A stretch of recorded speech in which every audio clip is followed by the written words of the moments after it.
Welcome to the internet, live from the Marriott Library at the University of Utah and a dank basement somewhere in the Logan metropolitan area. This is the Red Line Podcast. I'm your host, quote, Subway Enjoyer, unquote, Dunstan, and these are my co-hosts. Kyle, quote, L Enjoyer, close quote, Holland, Boo. and Alex Fielder. Today we're talking about LA's rail renaissance. Just how did America's greatest car metropolis set itself on the road to a more sustainable future? Find out after the news. Was that punny enough for you? Car metropolis set itself on the road. Yeah. Ha ha ha. Very punny. I like that one. Do. The first phase of Edmonton's Valley Line is open. The new green-colored line runs from the southeastern suburb of Mill Plains to the city center and will eventually be expanded north. In a departure from Edmonton's light rail history, which is typically very grade-separated, the new line runs mostly at grade with low-floor vehicles. It's also not particularly fast, averaging about 17 miles an hour throughout its system, but it's expected to get great ridership anyways, with the famous Canadian feeder-style bus system dumping loads of riders right into the new line. 3 cheers for the Valley Line, and hopefully other Canadian light rail lines planned to open soon will go off with a bang. I know, right? When the U.S. gets new light rail that averages 17 miles per hour, we don't even have to complain. Orange Line, Portland.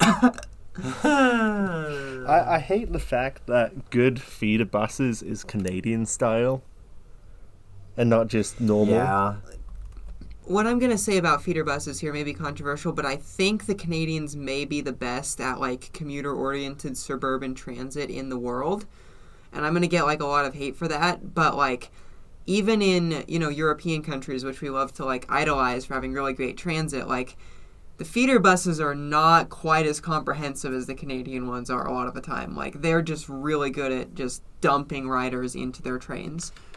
I guess Canada has similar challenges to the U.S. in serving low-density and anti-walking areas. Yes. And so we have to take them as an example. Although I will say I like this line a good deal less than I like Calgary's new green line that they're building, because that will be mostly grade separated, even though it is still light floor for some reason. Or low floor for some reason. Yeah, why isn't this one grade separated? Or at least corridor running? So, unlike the old, Edmonton and Calgary, like most kind of, Western North American cities, benefited from having these old rail corridors that they could convert into... Did they run out? Their light metros. They ran out. This one goes to, a really dense part of the city, but there's no just, corridor place to put it, so they just had to put it in the street instead. Gotcha, and they don't have the money to do, a viaduct or a tunnel or whatever. Or a subway, yeah. Which Calgary actually did a fair bit of subway, but it did cost a lot more than this, so... Checks out. Well, good for them. Uh-huh. Any further comments, or shall we move on to the show, trademark? No, I think we should just get right into it. Do. Allons-y. Okay. So, even as LA ditched its last streetcar and interurban lines, there were already rumblings about the traffic problem in Los Angeles. People were already nostalgic for the red cars, which had made getting around such a breeze, and some visionary planners were looking to restore rapid transit service to the city. So around what year is this? This is the years that they 2-3 years after they took the red cars out of service. Which is, remind us... 1961 was when the red cars went out of service. The yellow cars, which were the regular street cars, went out of service in 63. So this is late 60s. Cool. Seems a bit fitting with the rest of the country as well. Yes, because we were hey, let's get rid of our high-quality urban transportation infrastructure. Because the car is the future, it will solve all problems. Correct. And then we were oh, we shouldn't have gotten rid of our high-quality public transportation infrastructure. The car caused more problems than it solved. True. Bit of foresight would have been nice there, but... A little bit. As long as we're rebuilding, that's okay. See episode 1. Kind of hard to have foresight when you're high on oil money. Oh, so high. So, as viewers may know, the West Coast seems to really have had a love affair with the monorail since the inception of the modern iteration of its technology in the 1950s. Most of our major cities, from Seattle to Los Angeles, have had a harebrained scheme for a monorail at least once. It looks futuristic. Ooh. Unlike normal trains, we Which have don't look one futuristic. rail. Yeah. We could just say they're cool Japanese technology, put them in a viaduct and make them look futuristic. But no, monorail. Monorail. Monorail. Monorail. Yeah. Simpsons episode was very correct about this, which might make Springfield a West Coast city instead of an East Coast city. Because I'm convinced it's in Massachusetts, but... Monorail. Right, and the people who wrote The Simpsons are from Portland, right? And for a brief period in the, I think, 50s, there was like a toy monorail in a department store in Portland. Not to mention the actual Seattle monorail. Not to mention the actual same Seattle region. monorail. So, I don't know, it's kind of a toss-up. But... See us in a special follow-up episode about the theory of the Simpsons. Public transportation of The Simpsons universe. Yes. Because there is... in canon, in The Simpsons, a monorail, a bus system, which seems to be pretty good. Yeah, with one bus driver. And, no, there's an actual, like, public bus system. Gotcha. And there's a subway that is shown, like, only 3 or 4 times. In Springfield? So, in Springfield. That's funny. So, we need to... this might be a Patreon-exclusive episode where we talk about The Simpsons transit. I've never watched The Simpsons, so I might have to do some watching before that. How many times have you watched The Simpsons? Oh, I haven't got through the whole thing. There's, like, 35 seasons. Okay, the good part. Oh, like the first 8 seasons? I don't know, once or twice. That's pretty good. Yeah. So, yeah, first 8 seasons are good. After that, it starts declining relatively rapidly. So, anyway, but LA took it to a whole other level. In 1951, the region's first true transit authority, the Los Angeles Metropolitan Transit Authority, was formed. Lambda, with the initial aim of steadying a monorail system for the city. Like that was in their charter. They're like, your job is to make a monorail system. Create appropriate futurism. Correct. Having steadied monorail systems as compared to traditional rail systems, though, the Lambda found out that a more traditional system would be much more cost-effective than a monorail. No shit. I think we're far enough into the episode that I can say that on YouTube. Unfortunately, the system wouldn't pay for itself either way, so the idea was scrapped. Because in the 50s, they're like, we need to build mass transportation that pays for itself through fare box revenue. And also highways that will never pay for themselves. Correct. And if we're lucky, they'll pay for themselves for a while off of gas tax, but that's not going to last. Correct. Isn't it great? But Isn't it intelligent? the public transit can run in a sealed system with no external funding. Mm-hmm. Gotcha. You know, maybe we could actually run for-profit public transportation if there wasn't so much damn highway subsidy. Japan, cough, cough, Japan. Lambda was, however, given authority to purchase the rapidly disintegrating transit companies that serve the various parts of LA, which they did, and then immediately scrapped all rail service, as discussed last episode. This has caused no long-term problems and hasn't become incredibly expensive for LA. No, not at all. I'm sure it saved them money and shat the quality of service at the time, though. Oh yeah, it was great. Then, after Lambda had already discounted building a monorail for itself and switched over to a bus-only service pattern, two private companies came in with offers to build a monorail system for the city. Huh. A whole city-sized system. Uh-huh. Like a rapid transit system. And how did these companies propose to pay for the monorail? Magic. Oh, mostly, okay. Which is why there is no monorail in LA today. Fitting, because the first company, Alweg, the builder of the Seattle Center monorail and the Disneyland monorail, wanted to build a 40-mile system at a proposed cost of somewhere between $100 and $200 million, which is about $1 to $2 billion today. Pretty good cost per mile. Yes, it was.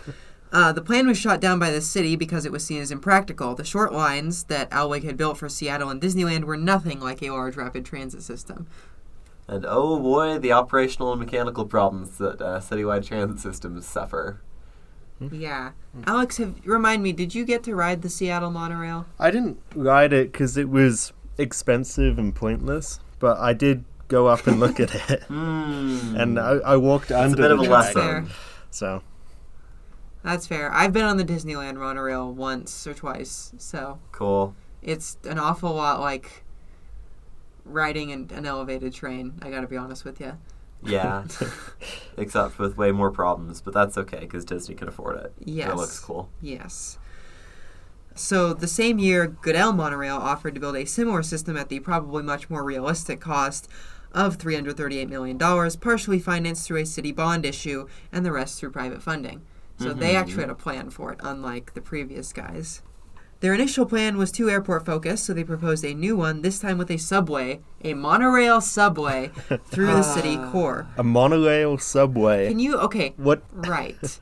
Like, the one benefit of monorail, as opposed to other forms of transportation... It's ostensibly easier to build elevated track. It is slightly cheaper to build elevated monorail track than to build elevated regular track. Just because there's less stuff. Right, but once you bring it down to ground level or put it underground, it immediately becomes like way more expensive than every other option. Because regular train tracks, you can just put on a pile of rocks and call it a day. Right, you can't do so with a monorail. Or in the case of Union Pacific, you can put it on the dirt and call it a day. Yeah, you can't do that with a monorail. So, of course, the LA Board of Supervisors, realizing that this was dumb as hell, rejected both, criticizing both the companies for creating an unrealistic plan and the Lambda for giving the public false and confusing hopes about what kind of rapid transportation system they might get. The public having just been burnt by the shutdown of all the rail service. Correct. Well, good decision from the board, but I'm not convinced that if this happened today, they would come to the same conclusion. Oh, you're going to learn later. You're going to learn later. Are we going to talk about the Sepulveda Pass? We are going to talk about the Sepulveda Pass transit corridor. Okay, I don't know if I've heard about that, but I think if monorails only came into existence now and Elon Musk proposed it, oh my gosh, I think they would jump on that. Look, I will take a monorail over whatever the hell Elon Musk is trying to build these days, to be completely honest with you. At least monorails don't have battery fires in enclosed spaces. Correct. Well, I'm sure you could find Mostly. a way. But Life finds a way. Life finds a way. The final nail in the coffin came when the MTA announced that any rapid transit system for Los Angeles would need to be built partly with public money, putting the private plans to bed forever. And it should be noted that... also a factor in this were the fact that Beverly Hills NIMBYs, the reason that Sepulveda Transit Corridor may be getting fricked up today, were also worried about overhead structures, because of course they were. Right, my constitutional right to not look at anything I don't want to. Yeah, those freeways, they're fine, but like the small monorail elevated structure is too big. Yeah. And my property rights that extend over all other properties that I can see from my property, per the Constitution. Yes, it's the 28th Amendment, the one no one knows about. Oh, yeah, because top it doesn't secret. exist. That's new. So why did they decide a system would have to be built partly with public money? Because... they weren't stupid like we are, because like Americans today love to just privatize everything because we're stupid. They saw the failure of the previous fully private systems, and they wanted didn't want that a public to happen ownership again. stake. Right, because like with Muni, right, the reason that Muni's lines survived after the... COVID? No. Oh. After the shutdown of all the original streetcar lines, right, was first of all because they had tunnels, but so did... the red cars. They had tunnels as well. Second of all, because they were municipally owned, and so the lines that actually made sense hadn't degraded enough to, like, not be worth keeping around, right? Because, like, the privately owned companies had just degraded so much because they couldn't afford maintenance that, like, it wasn't worth the cost of rebuilding them. And the municipally owned lines had some money sitting around, had some funding sources for they were not for a rainy completely decade. screwed. Yeah. So, And they don't, like, get built and destroyed over the course of, like, 20 or 30 years. Right, because it probably would have been cheaper to to just gut all the Muni lines and just run buses. Yeah, but then the service would suck. And it was municipally owned already, and it was still in pretty good condition because it was municipally owned. And they had enough money to do maintenance. Yeah. So the idea was like, oh, well, we just saw, 10, 15 years ago, the failure of all these public transit agencies that had been privately owned. We're not going to do that again. And we realized that the transit services being infrastructure needs some long-term stability. Correct. Well, that's pretty smart of them. I know, right? Occasional LA administration W. Well, occasional back in the day. It's certainly unlikely today.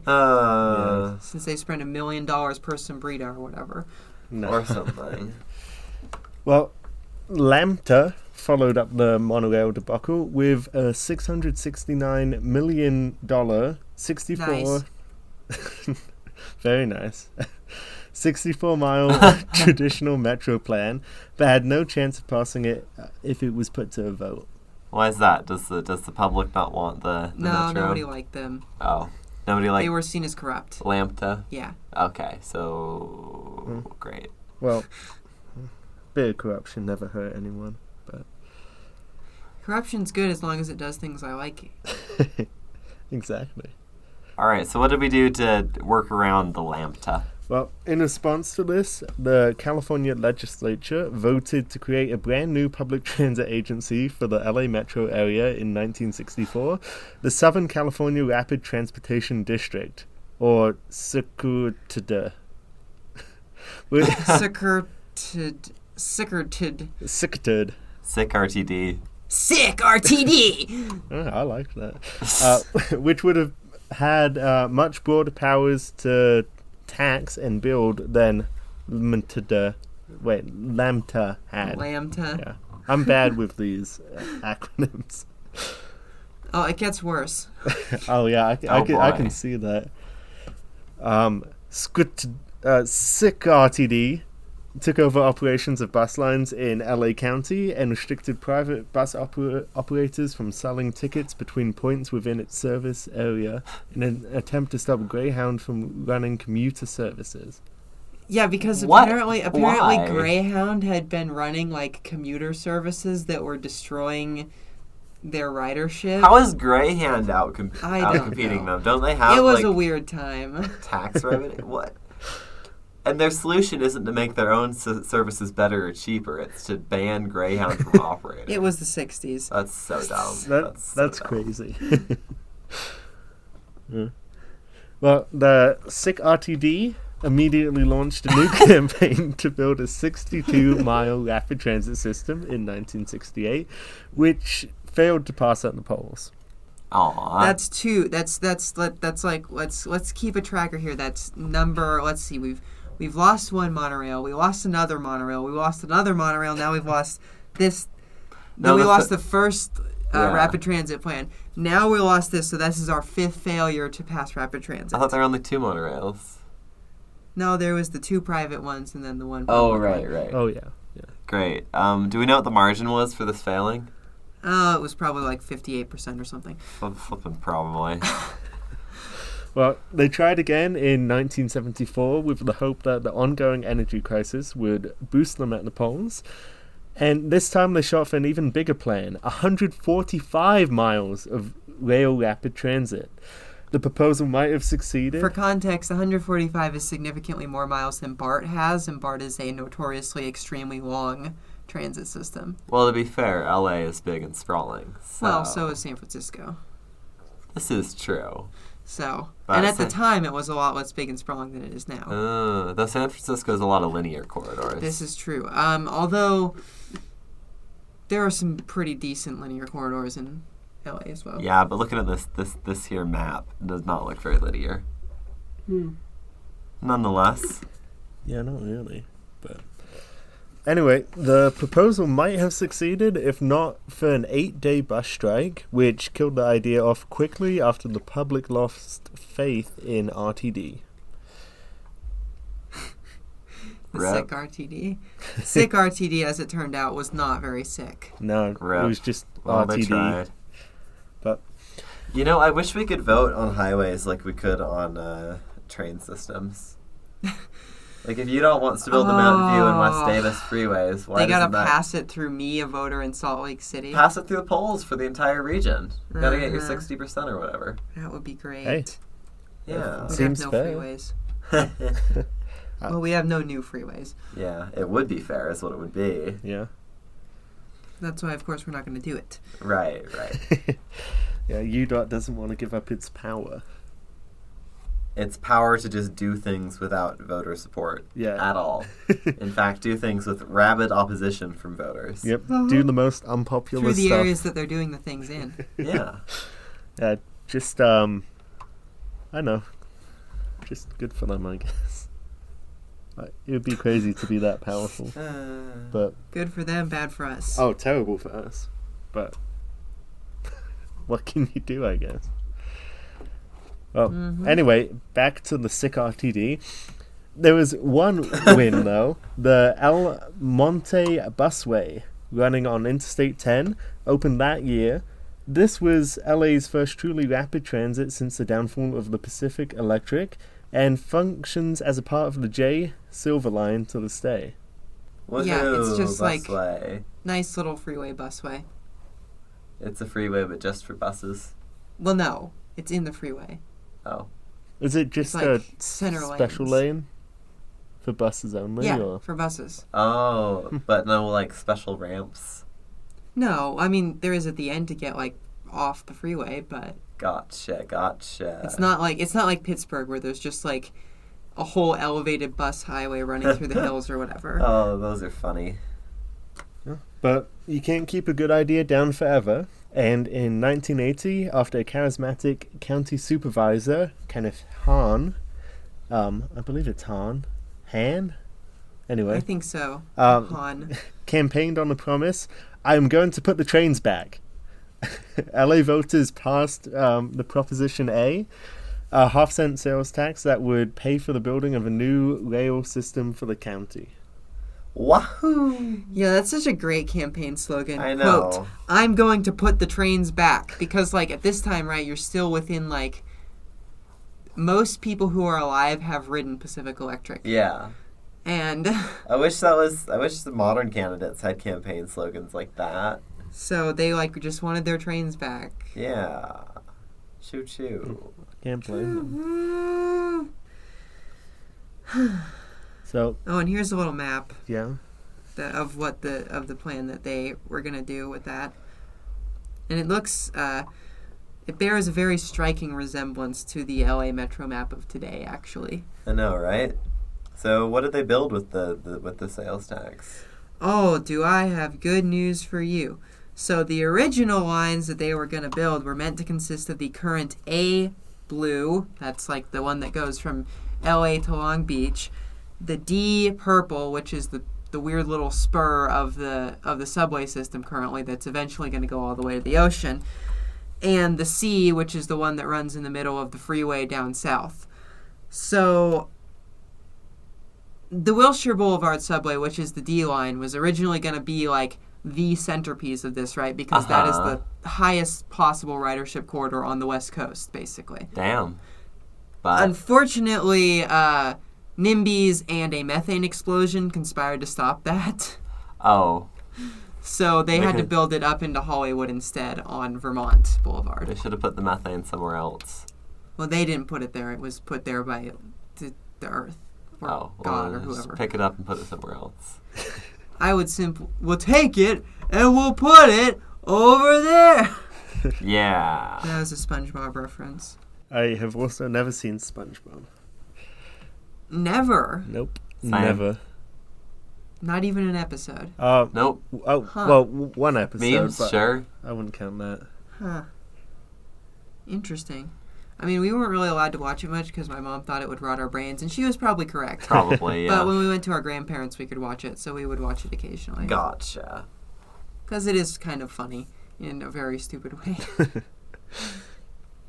So, after several years of wrangling in Congress for funding, construction on the first operating segment of LA's new subway began in 1986, heading from Union Station towards its eventual diversion up Vermont. The Blue and Green Line light rails began construction the next year, one heading south from downtown towards Long Beach, and the other running in the median of the brand new Century Freeway, which is a story that viewers may be familiar with. In 1972, Caltrans was forced to allow for transit in the median after soon-to-be displaced community members sued over the new freeway. This is that story, which I'm sure you're familiar with, Kyle. Yeah, but The ruling set the stage for state DOTs to start being forced to consider other options when building freeways, and made new freeway building through urban areas much harder in the future. good. I'm still amused that the new rail system has to go to vote and get like 60% of votes from the general public to get funded, whereas these freeways get built whether people want them or not, and people are suing. Especially people who to get don't them want stopped. them. Yeah. People are suing the government to stop building freeways. Does that sound like 60% approval to you? No, but I mean, to be fair, if we had 60% approval for tracks, it would not have been built. Well, okay, 50 like a normal state. We're not in California. Not the worst state possible. Oh, wait. Not the worst state possible. The worst liberal state possible. Yeah, wasn't the local option sales tax on that? I would assume that was a ballot measure for tracks. Mm-hmm. There we go, 50 passed. Yes. Although the Draper extension might not have passed. Yeah, so we built that one on debt. Yeah. Anywhoozleby. The Blue Line opened to the public on July 4th, which I will say is a very good day to open things in this country. Like, I think we should synchronize our opening of everything we ever built to be on July 4th. Can we put fireworks on the trains? Yeah. Wait, actually? I think they did. Was Like, it was a big deal. That's awesome. Yeah.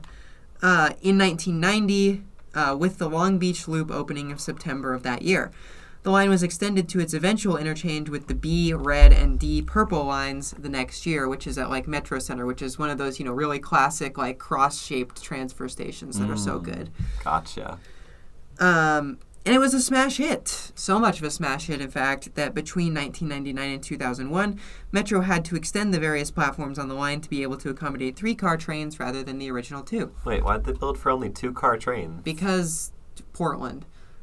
And it should be noted that their light rail is high floor, so 2-car trains have a lot more capacity than we think a 2-car train has. Right, because street running platforms or whatever. Mm-hmm. Gotcha. I'm glad it's high floor, though. Yeah. Well, so, yeah. Yeah. Well, 2 years after the final opening of the Blue Line, the Red Line opened for business, running 5 stations between Union Station and Westlake MacArthur Park. It wasn't such a big hit at first because it didn't really go anywhere, but it did help with development of the area surrounding it from 9-to-5 office spot for live, work, play area. Yeah, so the Red Line in its early days was not much because it basically connected to 2 things. It connected to Union Station, where you could get the Metrolink, which was just as bad then as it is now. Great. And it went to Metro Center, where you could connect with the Blue Line.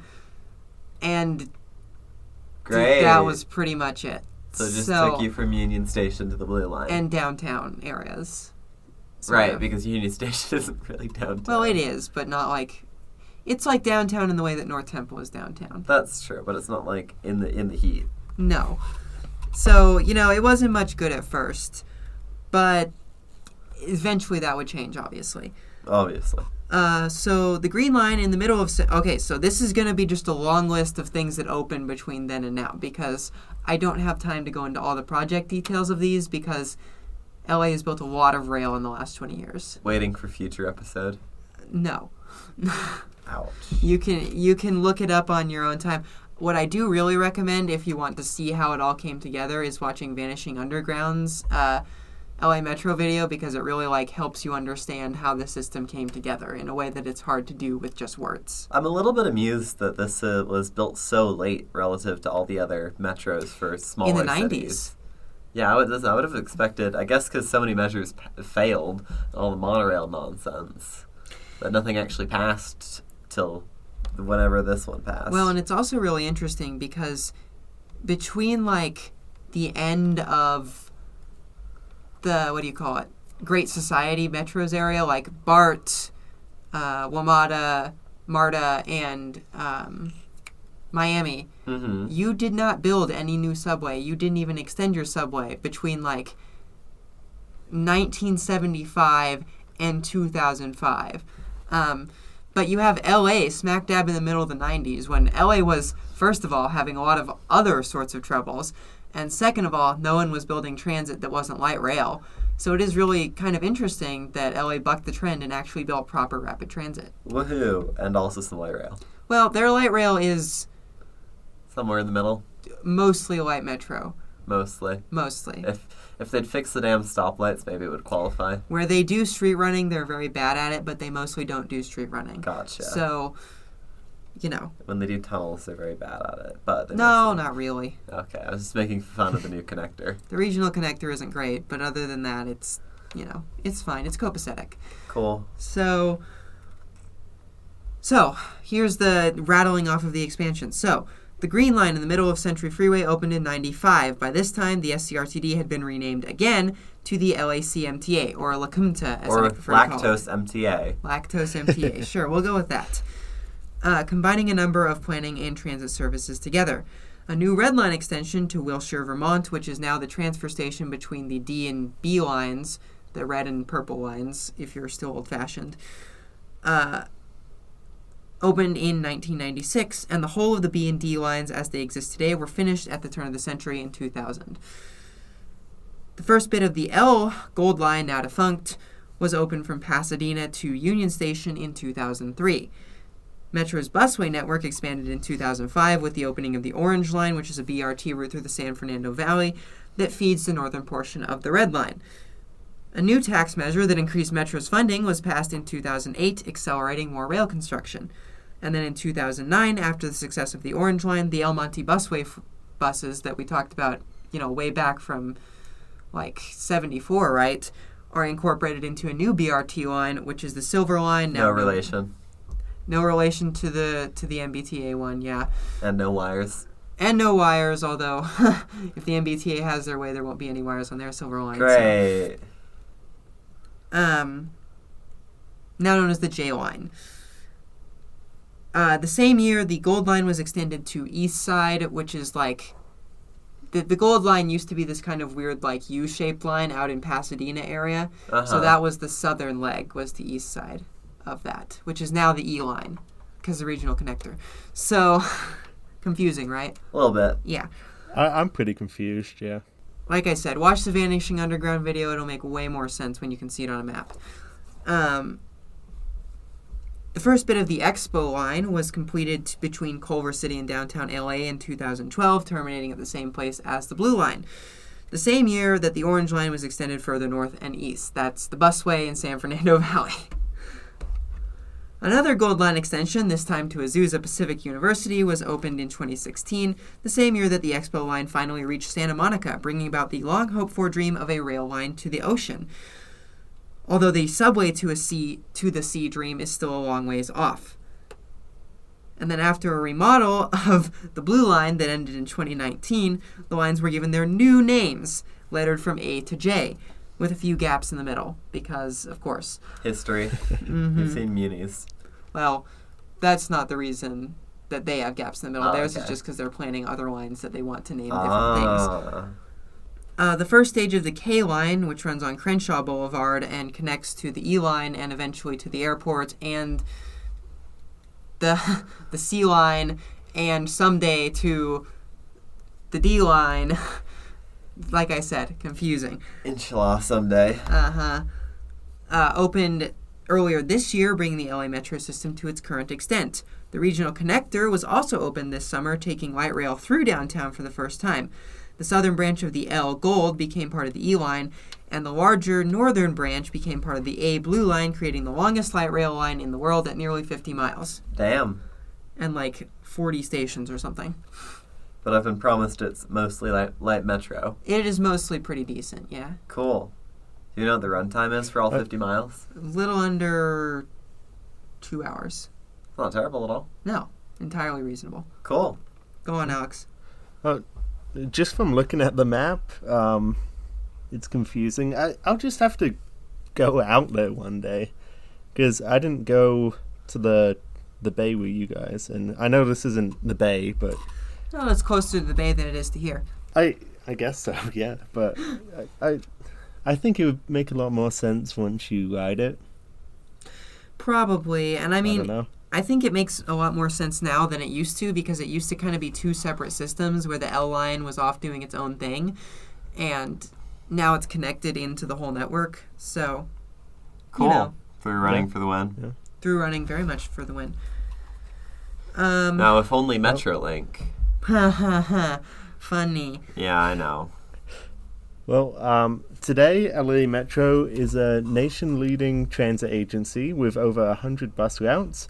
Most of their rail lines run every 10 minutes, and various expansions are forthcoming at a rapid rate as the city prepares for the 2028 Olympics and a more sustainable future. We love some good Olympics money. Mm-hmm. Olympics money will do wonders for your city. Every city should have an Olympics. This is true. Well, I would like to see the Olympics go back to Salt Lake, but 2034 in The July. thing is that probably they're going to end up here on a semi-permanent basis pretty soon The climate or whatever. because of climate change. I heard about so that. Yeah. Yeah. That'll probably be a It's really not- good thing. Definitely. Yes. It's a good idea because once you build the infrastructure, if they don't come back, it's just stupid. Well, like If you're Rio gonna spent spend like that much- $5 billion, and then now all of their arenas are just empty next to slums. So, And ours, we use and have our world-class athletes train in. Well, it makes sense for it to come back to Salt Lake, and I don't know. we already have all the Oh. stuff for it. I'd like to see it. Snow Lake and City. then maybe we can have a good excuse for a bit more rail. Yeah. Yeah. But anyway, LA Metro has an average pandemic recovery. They had free fare for most of the pandemic to help people ride. But it has your standard issues. I Crime, think that I safety, should note homelessness. that the standard issues are taken to somewhat of a whole new level on LA Metro. It is not uncommon to hear of stabbings and such on their trains, which is not particularly common even on other transit systems that people like to decry as Yeah, dangerous. no, not really.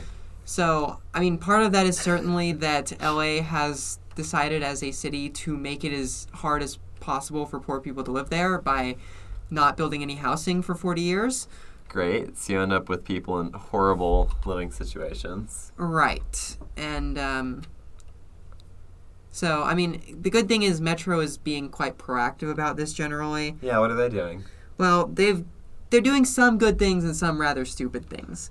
Hit So, me. stupid thing, they now blast classical music in their stations to stop homeless people from sleeping there. What?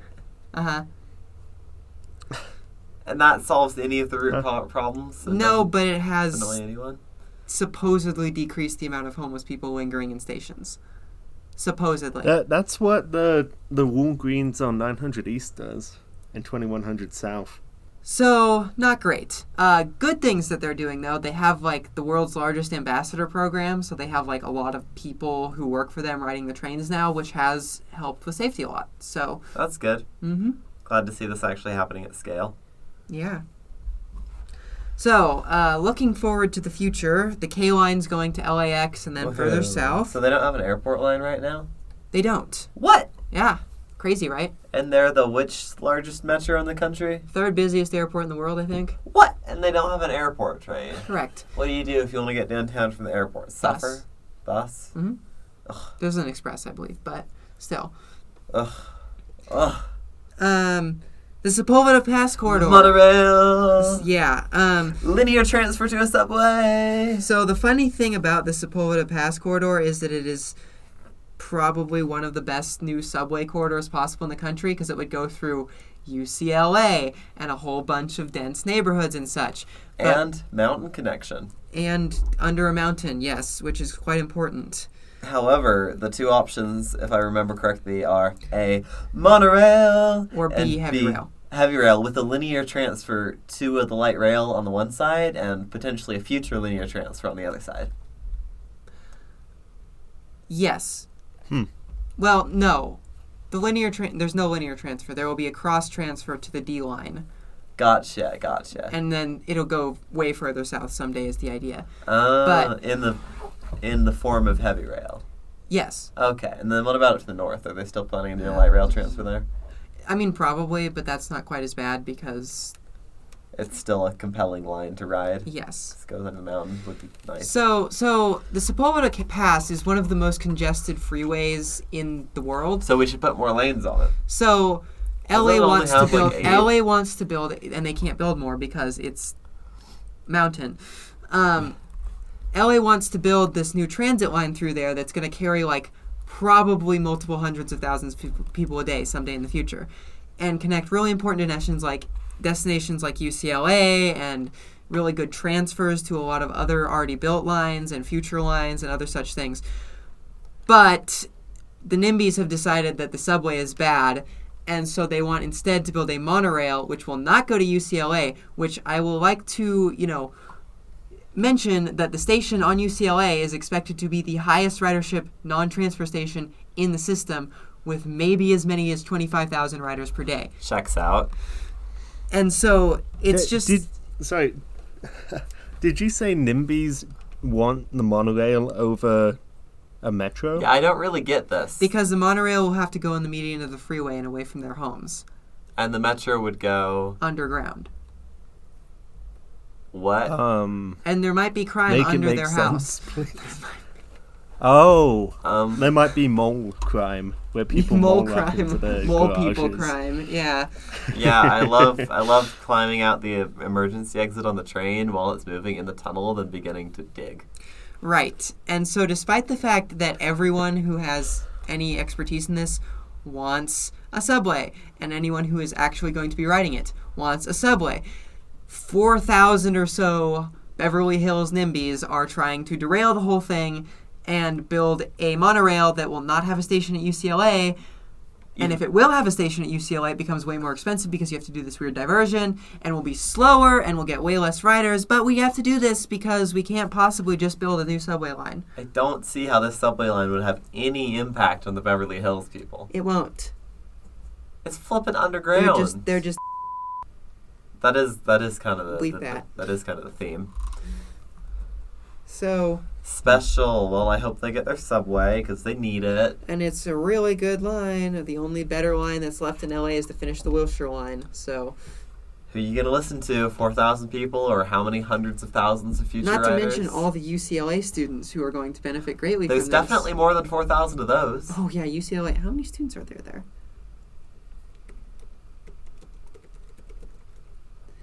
45,000. The things you need to get Plus- 25,000 rides a day. Plus someday. all of the staff and faculty and adjacent research facilities. Like, yeah. Yeah. So build the subway. The Wilshire subway is eventually going to get extended all the way to the ocean, but by 2028 it should be pretty far from where it is now. So Are they going to keep going under the ocean to Hawaii? No. There's Aww. a 2-stop extension opening next year and like 6 or 7 more stops opening in 2027. So Cool. pretty good. There's more A-line extensions Of course. to the northeast, which will add 8 miles to the world's longest light rail line. That's hilarious. They're also doing a bus redesign to focus on frequency over serving commuters and more bus lanes. Cool. And then I have a map here of all their current plans By for... more bus lanes, we're talking more just like on-street bus lanes, right? Mhm. That's good. Because they seem to be severely lacking in those right now. As is I everywhere. guess the cars just need one more lane. And then also, all of these projects, I'm going to read them off real quick. A streetcar in downtown LA. The BRT connecting the G and B lines, conversion of the G line to light rail along Van Nuys, light rail along the Santa Ana branch down to Orange County, bus rapid transit along Vermont Avenue between the B line and the C line, southern extension of the C line to Torrance, eastern extension of the C line to Norwalk, heavy rail under Sepulveda Pass, extension of the E line from East LA to the San Gabriel River, BRT from LAX to the E line, BRT in the North San Fernando Valley. That's That's a lot. all probably by 2035. Damn. Yeah. I'm glad they actually have a Jeez. timeline for all this. Mm-hmm. A lot of places that are building stuff these days can't hold together that many projects on one medium-term timeline. Yeah, not in my America. America. Not Yeah. in Joe Biden's America. Joe Biden's they them America. Joseph There's gonna Robinette be an article linked in the description about the Sepulveda Pass monorail for those interested. It's from Streets Blog LA, who, as is usual with Streets Blog, provides fantastic coverage of this sort of thing about why you should not do a monorail there. Yeah, well, we got that done a lot faster than I thought we would because this is like one of the longest written Monorail. monorail. Monorail. Monorail. I had to join in, but Yeah, no, it was good. yeah. Should I do the conclusion? No, I can do it, and we're gonna probably Okay. yak for a couple more minutes. So, I still have absolutely zero desire to visit LA. I'm gonna be completely honest with you. Understandable, as has been discussed before. There's tons of cool stuff there, but the fabric of the city kind of sucks. So you can go to other big places that have tons of cool stuff. Like if I want to and go a nice places, city. if I want to go places that have bad air quality and You live no there. transit, I can just go Same. outside my front door. Yeah. And if you want to go to a world-class city that's full of cool stuff and all sorts of people, you can go to, like, New York. Chicago. Yeah. Yeah. Does LA even have a bean? Oh, LA does not have a bean. not yet. But I'm going out to Denver over Thanksgiving. So Exciting. I might be going into downtown Denver early morning and taking a look around. I Yeah, really get want to go plenty to of the film or Denver footage. Union Station. Yeah, take some Yeah, pictures. I'll get plenty of footage, but other than the Union Station, I don't know if there's anything I really want to see. Oh, well, I look don't it know up. what there is. I'm sure there's a few Yeah. I'll give you things. some assignments of things I want you to look at if you have time. But other Yeah, than yeah, that, go for it. Hopefully I'll only be in Denver once. our But- mortal enemy, Denver.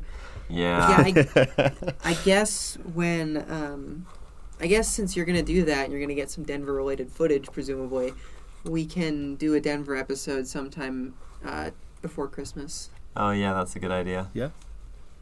Since Yeah, we've... my girlfriend was wondering why we haven't done a Denver episode yet. Well, and I you can just said- tell her that I Ma- hate Denver. I was going to say mild Yeah, disinterest that's in exactly Denver. what I said. Yeah, I but don't know why I I'll have get no... footage. Yeah, I have no good reason not to like Denver, but I just, like, have this, like, instinctual dislike of it as a Salt Laker, I think. Yeah, I heard someone say that Salt Lake is what people think Denver is like. And Yeah. wish once they And- move there. Yeah. That's probably true. Yeah. You know what weirds me out about the greater Denver metropolitan area? All the cool bike stuff's in Boulder. Yeah. Not even in Denver. Uh-huh. Like, great for Boulder and great Yeah. for the people who live there. But It's also funny that they put off building the best commuter rail line until last. The one from Boulder to to Denver. So, I was watching City Nerd's video, and he said Boulder was one of his. I think it might have been his number one pick for college towns. yeah, top 10 college towns, and it doesn't have... Yeah. The funny thing about the B line, which is the RTD commuter rail line that will, God willing, someday go to Boulder, someday. is that it would probably be mostly people going from Denver to Boulder rather than the college. other way around, because UC Boulder is an enormous university. That's flipping hilarious. Mm-hmm.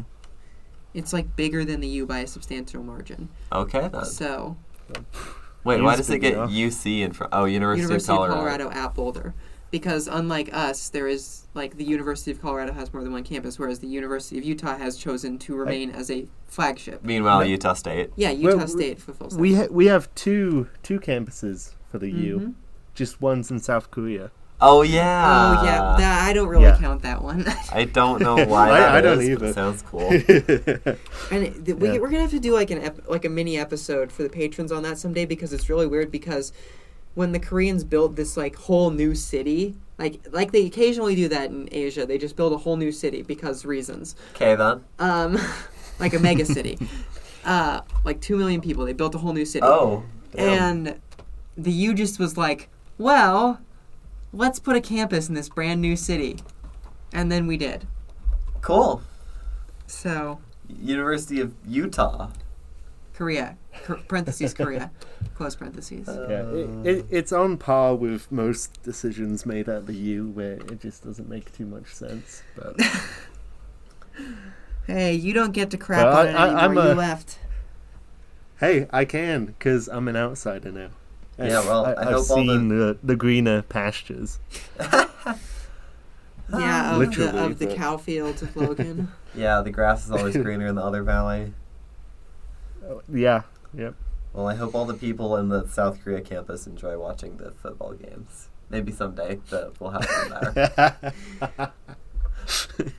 I'm sure that they're probably. I not, never I'm thought sure- about that. I feel like the kids at the South Korea campus probably do not care about football in the same way that I do not care about football. Yeah. In that, like, I know if we've won or lost, but I just don't care. Dude, I can't even keep track of when the games are. They're Saturdays mostly. Oh. Mostly. There's occasionally a Friday game. And occasionally a midweek game. No. Not for college football. Okay. Maybe a Thursday, but like Yeah, Thursday. not like a midweek game. Thursday's in the middle of the week. No, it's not. According to Solitude, Monday through Thursday is midweek. Well, Solitude Got him. Solitude can kiss my shiny metal ass. If you pay them enough money, I'm sure they will. Hey, I have a season pass with no blackout dates at Solitude. Hey, nice. So, anyway, anybody else have anything else they want to say before this is over? Because we're going to get like a whole hour here. The mix of heavy rail subway and quasi-light metro in LA continues to confuse me to no end. I think it's interesting. I mean, I agree, but you look at the map and get confused. I do wish that LA was a little more willing to just build elevated lines because... Oh, do they not do that? Not much. Weird. All of their subway is a subway. I mean, that's cool, but why not elevated? I'm sure the soil can't be that bad. So, please remember to like, comment, and subscribe on YouTube and to follow and leave us a rating on iTunes and Spotify. If you like what we do here, please consider becoming a member on Patreon. Patrons receive access to exclusive content, get our public content before everyone else, as well as occasional events and merch drops. Speaking of patrons... Hey, wait, is the next episode going to include Metrolink? It is. Okay, cool. What else is in the next episode? Metrolink. Anything else? No. I guess Metrolink's enough of a problem for one episode. Yes. And we're going to talk some about the time that they built an emergency commuter rail line, which will be an amusing side story. All right, then. After our patrons listen to us talk about it, who are at Frontrunner tier. $69.69 a month, super double-tracked electrified, elevated Frontrunner, longest commuter rail line in the world. We have Zach Adams at all of those things minus the longest. It's the second longest. It's the second longest, which is also an LA Metro light rail line pretty soon. We have generic GT at regular Frontrunner tier, which we'll call, I don't know, the B line. We have Curtis Herring, Devin Zander, McKay Ransom, and Mike Christensen and Phobos 2390. Why doesn't Utah have a transit line called the B line? Well, I've always been kind of a proponent of renaming tracks lines with letters or numbers. B-E-E. No. Oh, go to heck. No, but I legitimately think that we should rename the red line the A line, the blue line the B line, the green line the C line, and keep the S line as the S line. We can keep the colors and just add a B-E-E line. That's what we have express service. That's what we should rename the our industry line. The industry line. line. Oh, do we want to? Do we want to do Canadian style line naming? Like we have the Brigham line.